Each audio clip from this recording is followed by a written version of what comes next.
Cadenas de Markov, presentado por Cristian Andrés Melo, Edwin Snyder Gambita, Damián Díaz, Javier Calderón y Alexander Villamil.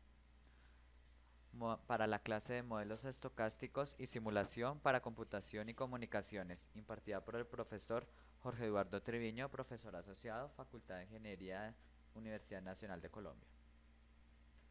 Clasificación de los estados en las cadenas de Markov. Este tema se van a abordar dos principales ejemplos. Este es el primero. Si existe una probabilidad no nula que comenzando en un estado I se pueda llegar a un estado J al cabo de un cierto número de etapas, digamos n, se afirma que el estado J es accesible desde el estado I. Si consideramos este ejemplo, podemos afirmar que desde el estado 3 es asequible desde el estado 1, aun cuando en una etapa podemos llegar desde el estado 1 al estado 3, si podemos hacerlo a cabo de 2 o 3 o n etapas. Cabe destacar que este punto que es relevante que exista una probabilidad no nula que comenzando en 1 pueda llegar a 3 al cabo de un cierto número de etapas, no importa el valor exacto de la probabilidad para un n cualquiera. De otra forma, el estado J es asequible desde el estado I, si existe una probabilidad positiva de que en el número finito de transiciones del estado J pueda ser alcanzado desde el estado I. Diremos que el estado I y J son comunicados si ambos son mutuamente asequibles.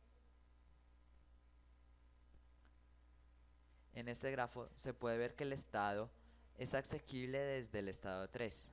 Sin embargo, el estado 2 no es asequible desde el estado 4. Esto porque una vez se llega al estado 4, no sale de este estado. Finalmente, dos estados son asequibles viceversa si se dice que se comunican y que pertenecen a una misma clase de estados. En este ejemplo 2 se puede verificar que el estado 2 es asequible desde el estado 3, sin embargo el estado 2 no es asequible desde el estado 4.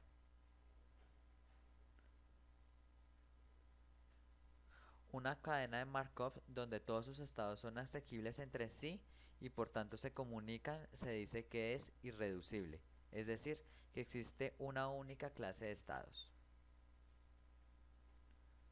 En cambio, si al menos existen dos clases de esta cadena, ya no es irreducible.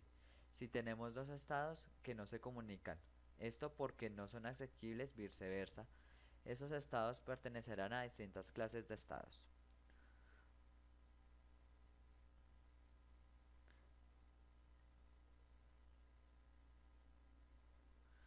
Periodicidad de los estados. Se define el periodo de un estado I y se denota DI como el máximo común divisor de los enteros de n mayores o iguales a 1 para los cuales la probabilidad de IJ de Ln es mayor que 0. Ahora sí, la probabilidad de IJ de n es igual a 0 para todo n mayor o igual a 1, se define que la periodicidad de I es 0.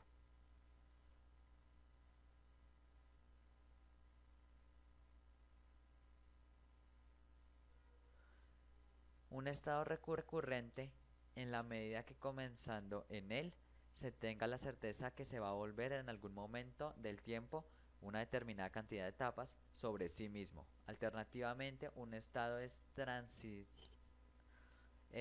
transiente si no se tiene certeza de que se va a volver sobre sí mismo. En otras palabras, un estado periódico, si partiendo de este estado es posible volver a él en un número de etapas que sea múltiplo de un cierto número entero mayor que 1. En el ejemplo 1, todos los estados son periódicos. En el ejemplo 2, los estados 1, 2 y 3 son periódicos con el periodo 2.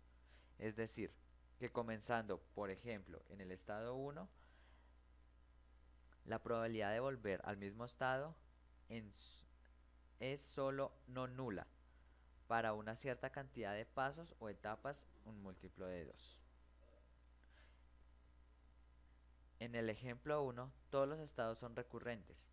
Y en el ejemplo 2, los estados 1, 2 y 3 son trascientes debido a que se comienzan en cualquiera de ellos, no se puede asegurar con certeza de que volverán al mismo estado en algún momento. Esto debido a que existe la probabilidad no nula que se pueda acceder al estado absorbente 0 o 4. Los estados absorbentes por definición son estados recurrentes.